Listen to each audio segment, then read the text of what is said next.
Better? Whoa. All right, sorry, there was no mic earlier. Now it's much, much better. Awesome, sorry about that. So thank you for letting me know. Just to make sure everyone heard it, so MP1 homework 0 due tonight. Exam 1 you should already be registered for. Problems a day are starting today by 5 p.m. You'll have 3 of them initially that you'll have until the end of the exam period to complete. This is sort of your exam review problems a day. And then you'll have daily problems every day starting next Monday, where you'll have a day to do them. The very last announcement is we are holding a machine setup session that if you want to if you haven't gotten a good setup on your machine and you want to work on your own machine to do CS225, some of the course staff will be there at 5 p.m. in 224 Siebel Center. And if you think you're going to go, it would help us out immensely if you go to Piazza and look for the pinned post about this. Should be the very top pinned post or the second top pinned post on Piazza. And answer that poll that you're going to be there. It'll allow us to know how many staff members should show up to it. So if you think you're going to go to kind of get help setting up your own machine for 225, you're not quite comfortable with how you're running it, definitely do that. Any questions on announcement stuff? Yeah. Where can you find the problems of the day? Once they're released, they will be on PrairieLearn, and we'll have a link there from the course website. So it'll be through the same system you took your quizzes on. Any other questions? Yeah. When are these first 3 due? They're going to be open until till the end of the quiz, so they'll be open until Tuesday. Any other questions?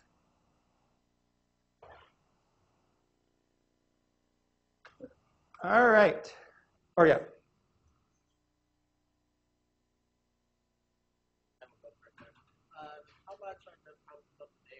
The problems of the day are extra credit, and each of them gets you 1/10 of a point for this course. Any other questions?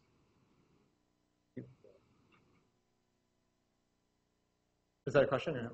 Okay. All right, so we will go ahead and get started. So last time you were with us, you saw the kind of introductory into pointers and some knowledge of the stack and the heap. So let's look at how different objects are placed on the stack and the heap and how pointers change things. So looking at our first piece of code, I'm going to go ahead and label this code with some line numbers just to make it a little easier to talk about. And after running line number 1, what gets done? Someone just said the word heap. Heap is definitely part of the answer. How many variables are put onto the heap? 2 objects are put onto the heap, which each contain variables. So we say that we have 2 heap variables, A and B. So these heap variables, we're going to initialize B. So we've got 2 heap variables. B is getting initialized right here. So who has the name starting with B? Or sorry, did I say heap? I'm sorry, someone said heap and I got, okay, you're totally right, thank you. So yes, I was totally wrong. Thank you for catching me. So these are both, are they using new? No, these are actually both on the stack.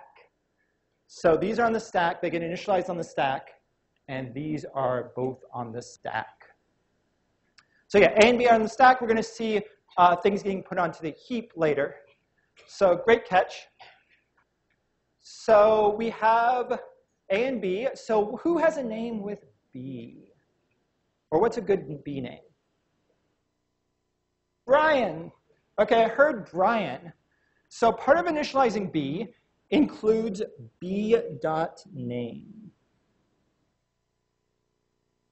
So B.name will be Brian. So here we'll have things like Brian is here as a string. Brian is happy. So there's a picture of him. That's the PNG pic. And he has not been printed out, so we'll start him off as false. So this is all initializing the stack variable B. And then we run line number 3. What happens in 3? Yeah, we copy. So this is, we're going to assign the value in B to A. So everything in B is going to get written over into A. So A is now Brian. A has the same picture of Brian, and it's F for false. Okay. So how many times is Brian in memory? Is it once? Twice. So it is twice. So we copied over everything inside of the variable B over to A. So we now have Brian twice in memory. There are 2 copies of the name Brian, 2 copies of his picture, and 2 falses. So now when we do a.setName to Anne, we're going to change A to Anne.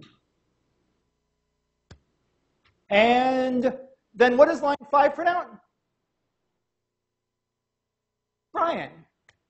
Yeah, so it's going to look at B and see what name is in B, and B's name is Brian. So B is going to print out Brian.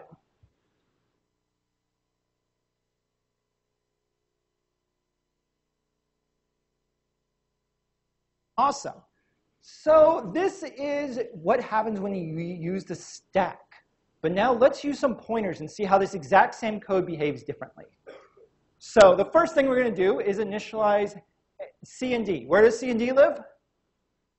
Stack. So C and D lives on the stack. So here's C, here's D. These are on the stack. And what is C pointing to right now?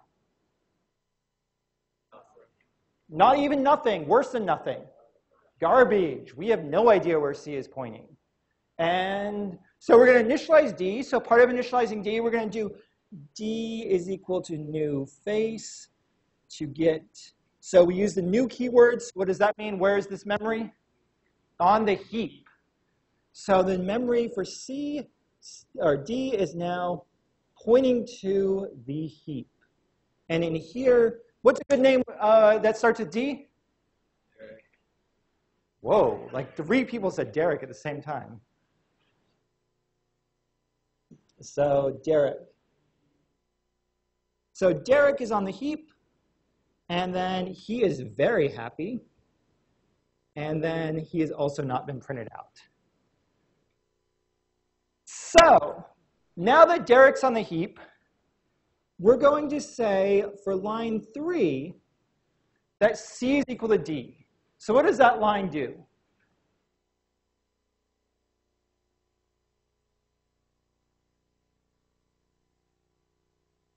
Copies the values in D to C. So in this case, the value in D is what? It's a pointer. It's an address. So we're going to copy this address over to C, which points to here. So notice we didn't copy the object. We only copied the address. So now we have 2 things that are pointing to the same object. So now we do C set name of Carlos. So we go ahead and go to C. We look at C as set name. We now set this to Carlos. And then what does D.getName print out? Yeah, it prints out Carlos. We go and we say, okay, where is D pointing to? D is pointing to here. And Carlos is what is stored in the name of D. So notice, because we used pointers, when we changed one, because we had 2 pointers pointing to the same object, when we changed D, we also changed C, and we changed C, we also changed D, because there's only one underlying object in memory. So we'll see that often throughout this course, we're going to be using pointers to reference things, and you can have multiple pointers pointing to the same thing. Changing one thing, if they're both pointing to the same thing, will change everything, because there's only one object in memory. Any questions? Yeah.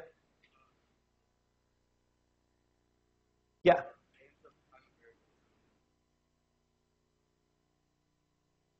So great question. So here we said b.name is equal to Brian. The question was, can you actually do this? Isn't name a private variable? And you are completely right. So we couldn't access this because name is a private variable. So what we'd need is in here, we'd have a set name. And we'd actually need to go ahead and say b.setName of Brian. So yeah, we need a setter variable. We need to have something that allows us to access the private variable inside the implementation of this class because we can't access it directly. Awesome. Any other questions? Yeah. So when we use the assignment operator, the first term for A equals B. Yeah.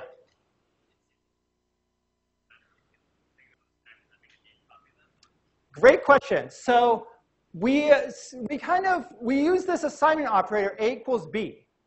And the question was, does this make a deep copy? And the answer is, we're going to learn more about this in a week or two via something called a copy constructor. So we get to program how a class chooses to copy itself.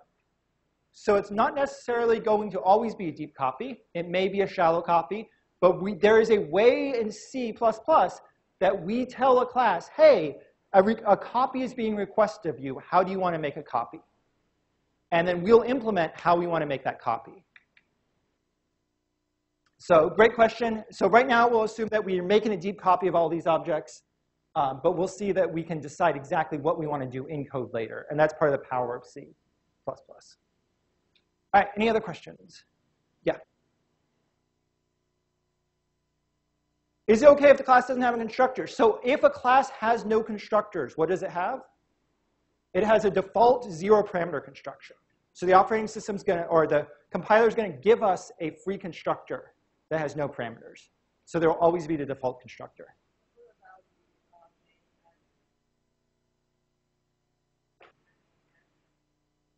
So in the default constructor, what happens to name and picture and done? So the answer is they're not initialized. The default constructor is just going to leave them as they are, so they're going to be garbage until we set them. So we won't know until we call setName or somehow have access the ability to set these variables. The default constructor is just going to initialize them to garbage values, just like how every other variable is initialized.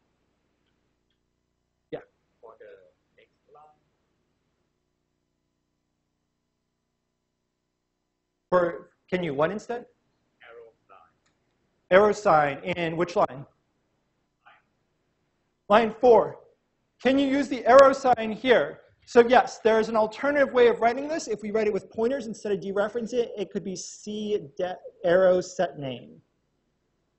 So it depends on the type, whether or not we have a pointer type or whether or not we have a dereferenced object type. All right, so let's look ahead and let's keep going a little bit, and we're going to do something even more fun. So up until now, we've only had the ability to store single things.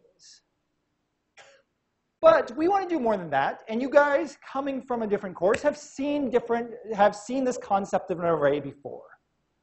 So we're going to actually look at 2 different ways that we can define arrays in C++.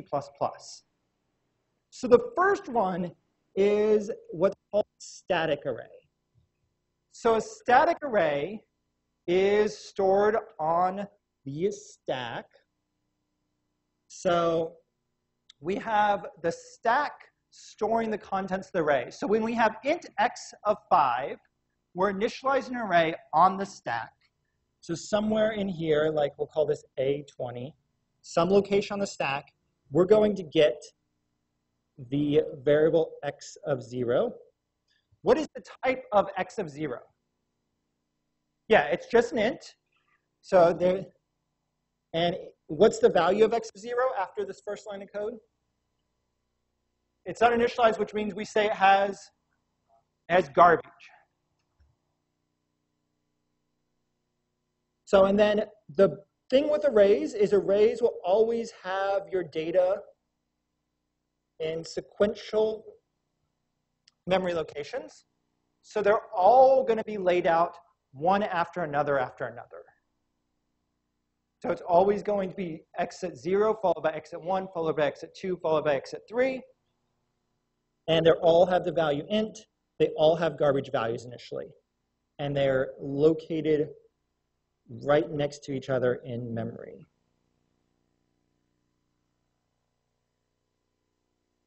So what if we found out that we don't want to just store 5 things, but we actually need to store 10 things? Is this a problem? Yes. So is there a good way? So there's a shortcoming to this. It is limited in size. You sort of need to know beforehand exactly how much data you want. So if your data is going to be expanding, or if you're not sure how much data you have initially, there's a second way of declaring an array in C++, and that's called a dynamic array. So a dynamic array is an array that we're going to create the same structure, but we're going to put it on the heap instead of the stack. So, yeah, question?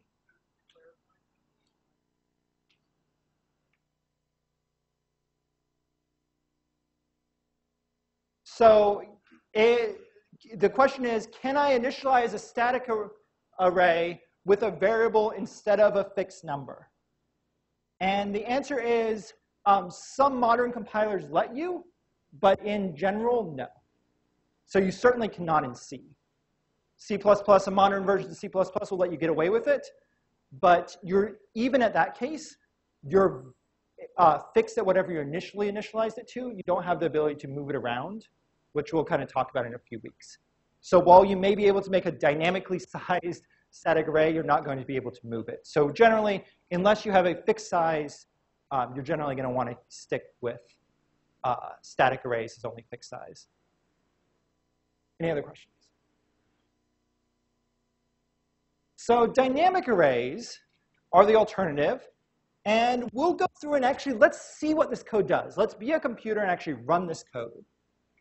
So in line 1, int star x, what is this doing? Creating x on the stack. And what is the type of x? It is a pointer. So, and what's the value right now? Yeah, it's garbage. So this might be A20. So this is somewhere on the stack. We have the variable x that currently has the garbage value. All right, so we've got line 1 done. Line 2, we're creating a new variable, size. Where is size? Size is on the stack. So it's going to be somewhere on the stack, probably right after x. And we'll call it size. And what's the value of size? 3. All right, so now line 3. Line 3 is going to create so you see this new syntax. It looks just like a static array, but now we have the ability to put an arbitrary size in there. So here the size is 3. So because we have the new keyword, where is this going to be created? On the heap. So somewhere on the heap, I'm just going to say maybe value 1,000. I have 3 x of 0, x of 1, x of 2. And now I've updated my x so that it's a pointer to the memory block that the new function gave me. So what is the, so after line 3, what's the value of x of 0, x of 1, and x of 2? Garbage.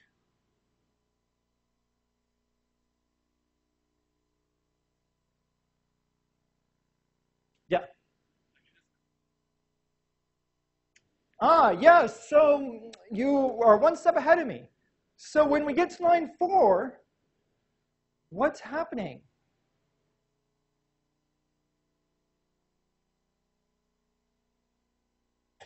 I'll give you a hint. It doesn't run. So you guys are right. It does nothing. Okay, I heard it. So we need to add a semicolon. So we'll add a semicolon to line 4, and let's see, does that fix it? All right, are we good now?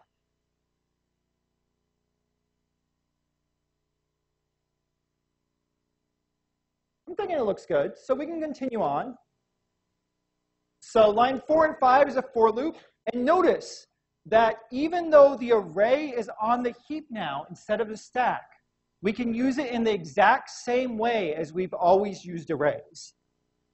So x of I, now on the stack, or now on the heap, we can use just the same. So we can have 3, 4, 5.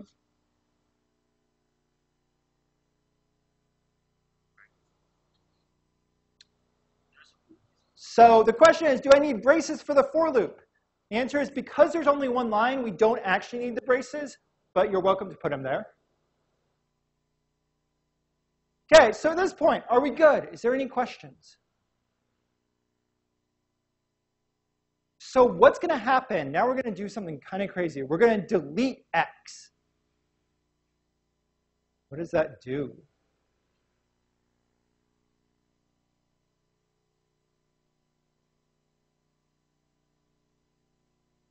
Any thoughts? Yeah. It clears the array from the heap.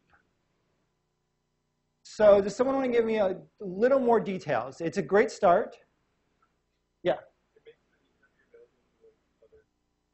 It makes the heap memory available for other processes.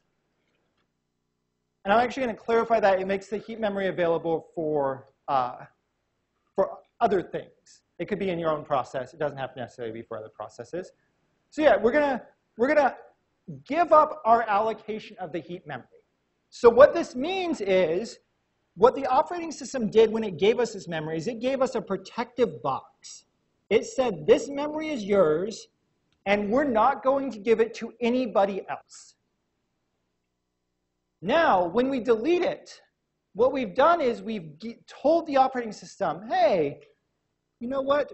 We don't need that protective box anymore. But does the operating system necessarily do anything to this yet? Maybe, maybe not. We don't know.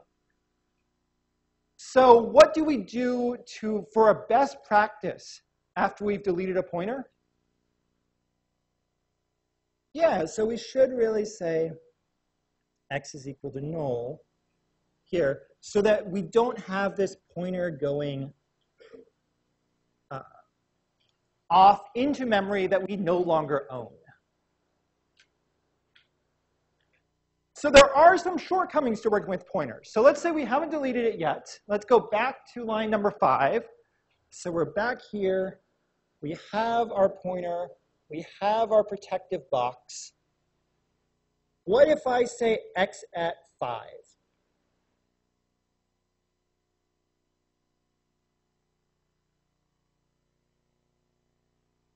So segmentation fault might happen, or it might not. So if we look at what x at 2 is doing, so first x at 2 is saying I'm going to go to x, which is here, and I'm going to jump down 2 blocks. So x of 2 is this block right here. So following this exact same logic, x of 5 says I'm going to start at x, jump down 1, 2, 3, 4, 5 blocks, and here's your values. So this memory may have been allocated to your process. It might be being used by some other function. Who knows what's in it?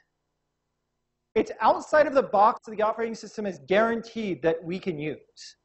It may cause a segmentation fault. It may just have garbage values. It may do different things the different times you run your program. Because you have no idea what's stored in that value. So pointers are inherently really scary things to work with because you have to be very, very careful about making sure that you only access memory that's been allocated to your program for the purpose you intended. Any questions? Yeah.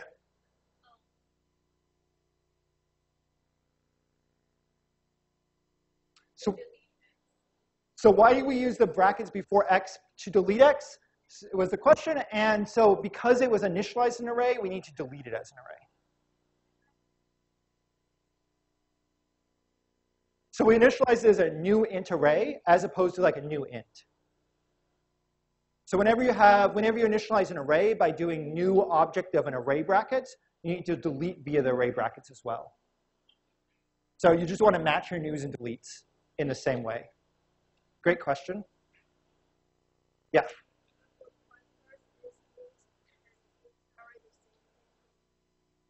So for pointers, is int and int array the same thing? So an int array is going to be a type pointer. So an array is by default the same thing as a pointer, that they're both pointing to an address of memory. They act slightly different on the compiler end. So and we'll see kind of how that works as we look at how different variables are passed around in memory. So you'll see more about this in the next 10 minutes. Any other questions? Yeah. How does it know how much to free? It's a great question. So the way it's going to do, when you ask for memory, it has somewhere in the operating system, it knows that this block is going to be 12 bytes long. And then when you free that memory, it's going to free all 12 of those bytes. So it's always going to free whatever you've allocated.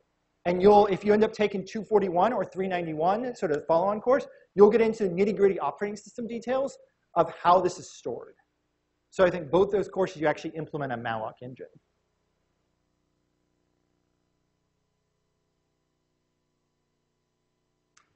All right. Any others? Yeah. Why is it that the array location Interesting. So why is it that the array location increases by 4 instead of 1? So what are we storing in the array? So each thing in the array is an int. So int in memory, in this particular memory, takes up 4 bytes. So we're giving 4 bytes to each int. And you'll see there, these are sequentially in memory by 4-byte blocks, because the int's going to take up a full 4 bytes. So the address of next one is going to be 4 bytes past the address of the previous one. And then if you have a different size structure, it's going to be so many bytes afterwards. So if you have a 1-byte structure, they'll be in numeric order by 1. If you have a multi-byte structure, they'll skip by however many bytes your structure is. So we can get meta here. There's no reason that we have to stay in the boring domain of simple one-dimensional arrays. So in fact, I just bought a house this summer with my wife, and we're planning on growing a garden. So, and of course, as a good computer scientist, I've got to stick a bunch of probes in this garden and find out exactly the soil moisture and all this stuff so I can have the best flowers in town. So to do this, we have a bed that has some rows and columns of flowers. And what we want to do is we want to represent all of this in memory.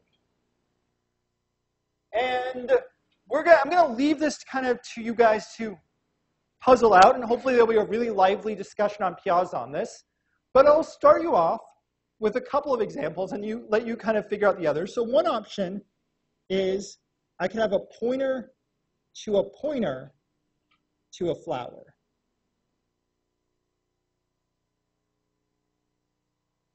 So this way, I have one pointer that's going to jump to another memory location, which is going to jump to the flower itself. A second option is I can have one pointer that jumps to an array of flowers. Maybe they're different types of flowers, like a tulip, Who knows? We'll do this flower, and we'll do a really CS-y flower. There we go. Looks like a CS flower. So that's a second option, is a pointer to an array of flowers. And there's two more options that hopefully you guys will explore in Piazza. Think about how you might do it, and think about what's the best way of doing it. Why would you choose one way over another? So we'll leave that to Piazza and get on to passing parameters around. So what's going to happen is we're going to first look at the code in the top left. Whoa, this code makes me cringe a little bit. This looks different than anything we've seen before. What's going on? There's no, I heard there's no something. There's no public or private. So if we had a class, could we access any of these things? They're private by default. So no, if this was a class, we could not access anything. So a structure is just like a class, but everything is public. So we could have said class, student and had a public identifier. But especially because this only has data in it, we're just going to go ahead and use a struct. And by default, everything in the struct is public. Public by default. So everything in our struct is public. So we can access each of these things.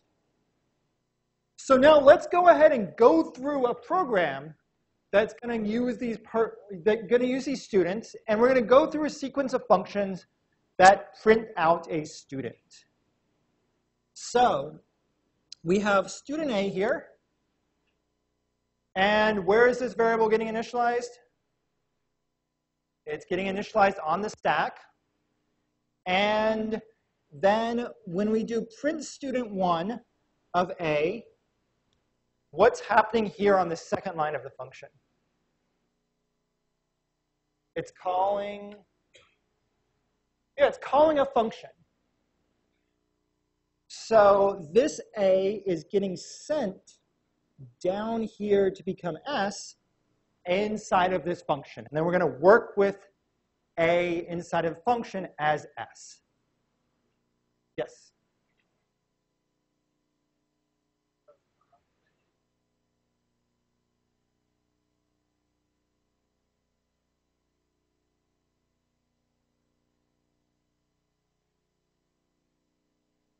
So the question is sort of what is the kind of best practices with using structs? Do they get their own header files? Do they get their own implementation files? And generally, so that's going to vary quite a bit. So yeah, I've definitely seen structs in pretty large projects that have their own files. Normally, they don't contain an implementation. Normally, structs just have data. But structs can certainly have functions. You normally see them with data. Though I'd say often they're also combined in with another thing. So it kind of works as a inner structure to a class or something. So you'll see them used both ways. Structs are used much more generally than classes. Any other questions? Awesome. So right now, we're moving along. We've got this A. This A is being passed in to print student1. And now we're using that A to print students. But in C++, there is 3 different ways to pass parameters. So the first way is parameter passing by value.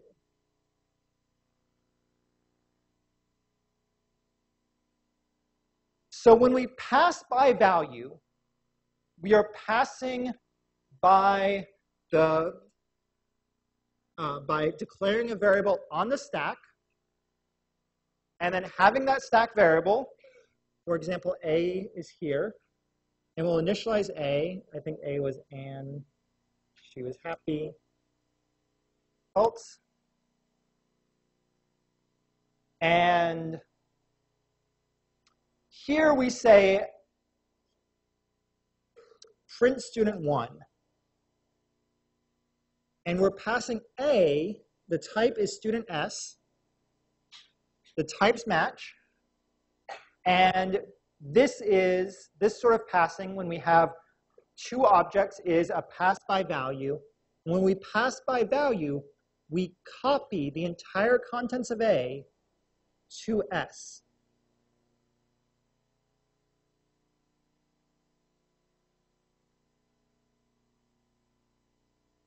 So then, let's say we change the value of S inside of this function.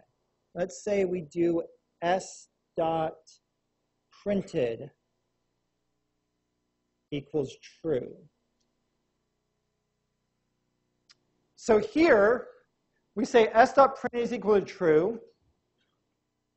So we change S from false to true.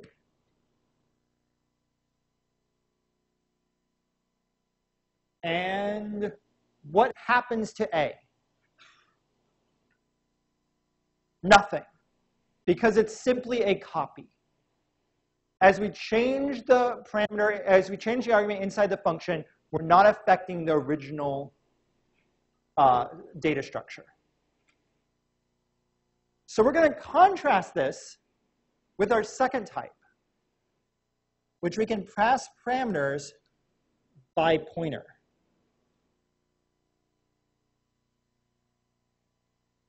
So by passing by pointer, it's going to follow the same sort of logic, except for setting up a student star B. So now our type is student star. And to make our types match, what is the type that needs to be in print student 2?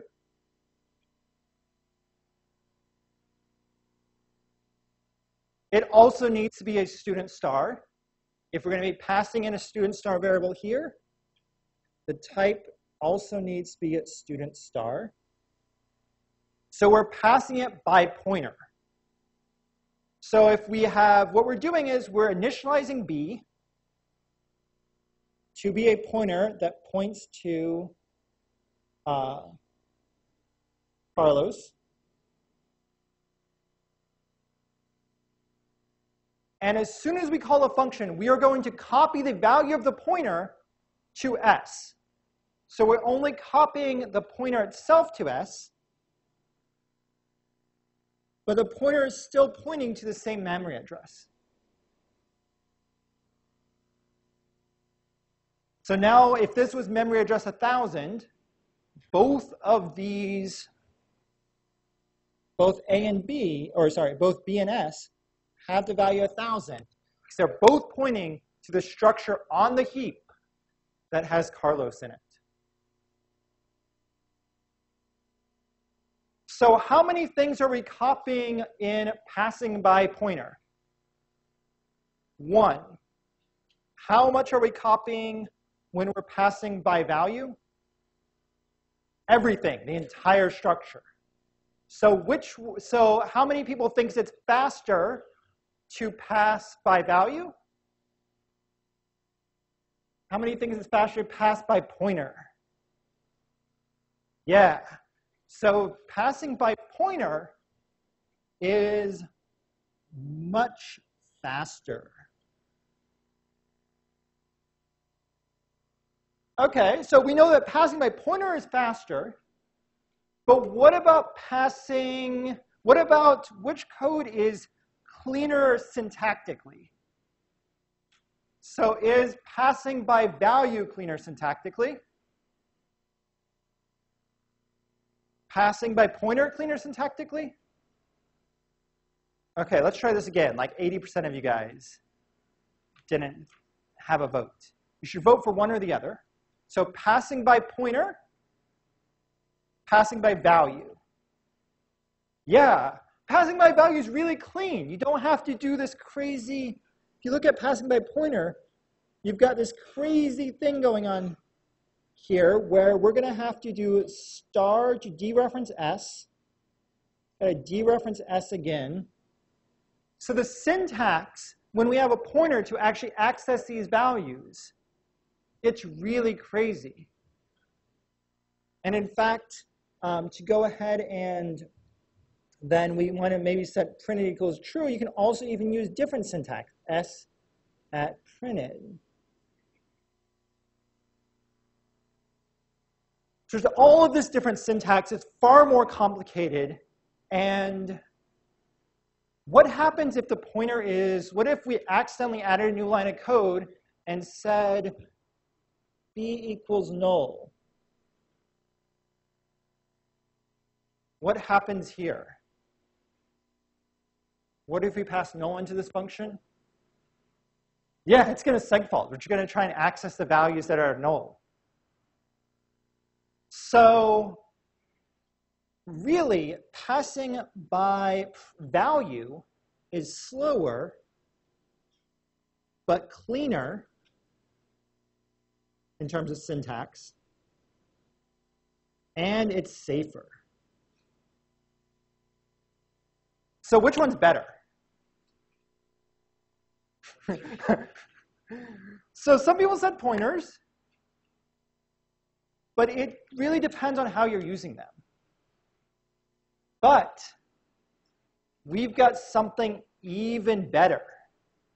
C++ lets us have the best of both worlds.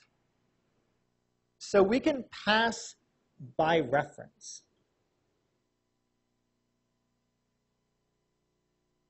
So passing by reference has us passed a variable that's on the stack. So just like C is Carlos. So Carlos is on the stack. And we want to point Carlos to this function without using a pointer. We want to pass the entire object by reference without having a pointer involved. And we can do that in C++ by adding a flag, an ampersand, to the argument in the function definition. So at this point, I sort of want to cringe a little bit. So what's wrong with this code?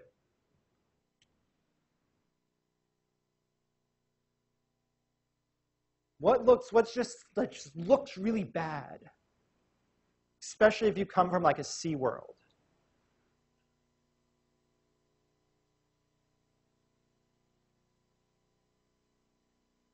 Yeah, there's a type mismatch. So what we have is we're passing in a student C into a student ampersand S. So if you come from like a C background, this looks like a terrible type mismatch. But the thing is that the ampersand is simply a flag to denote by reference.